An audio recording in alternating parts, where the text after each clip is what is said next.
अपने डर से डर कर पीछे मत भागो। जो तुम्हें सबसे मुश्किल लगता है, ज़रूरी नहीं कि तुम पूरी शक्ति से एक ही बार उसका सामना करो, पर रोज़ थोड़ा थोड़ा बदलो, थोड़ा और मजबूत बनो, थोड़ी और मेहनत और कोशिश करके दोबारा उस परेशानी का सामना करो। तुम देखना, उससे तुम निकल जाओगे। मैं तुम्हारी मदद कर रहा हूँ और मैं तुम्हें रास्ता भी दिखाऊंगा, लेकिन कोशिश तुम्हें अपनी तरफ से भी करना पड़ेगा। हाथ में हाथ धरे बैठ नहीं सकते तुम।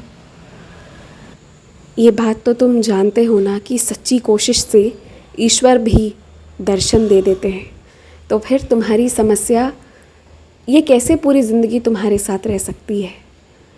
जानते हो, तुम जिस क्षण चाहोगे, तुम्हारी परेशानी उस क्षण तुम्हें छोड़कर तुमसे बहुत दूर चली जाएगी। बस तुम चाहत रखो, सब सही होगा। मेरी सच्चरित्र पढ़ो, जैसे पढ़ना चाहते हो वैसे पढ़ो। मैं तुम्हें ऐसा अद्भुत आशीर्वाद दूंगा कि हर ग्रंथ का आशीर्वाद तुम्हें सिर्फ मेरी सच्चरित्र पढ़ने से भी मिल जाएगा।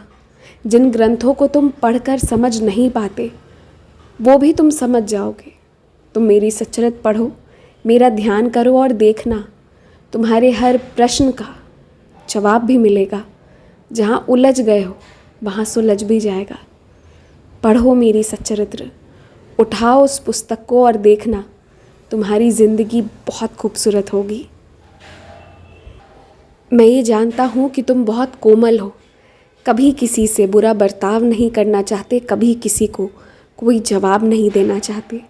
खासकर जो तुमसे बड़े हैं, आदरणीय हैं, उनके सामने तो तुम कुछ कहना ही नहीं चाहते। ये सब अच्छी बात है, लेकिन अगर कोई भी इंसान गलत पक्ष का साथ दे, गलत पक्ष में खड़ा हो जाए, तो उम्र का लिहाज करते हुए अपनी बातों को रखना भी ज़रूरी होता है, क्योंकि अंततः सच का साथ देना सबसे ज़रूरी है। इसलिए अपनी बातों को रखना सीखो।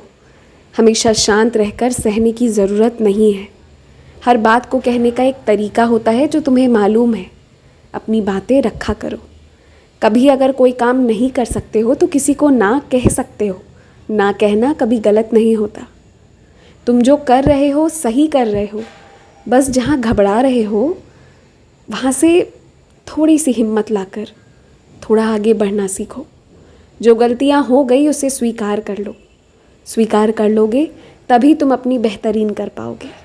खुश रहो, मैं तुम्हारे साथ हूँ और मैं चाहता हूँ कि तुम अपनी ज़िंदगी के बारे में थोड़ा ध्यानपूर्वक सोचो, थोड़ा अपने बारे में सोचो।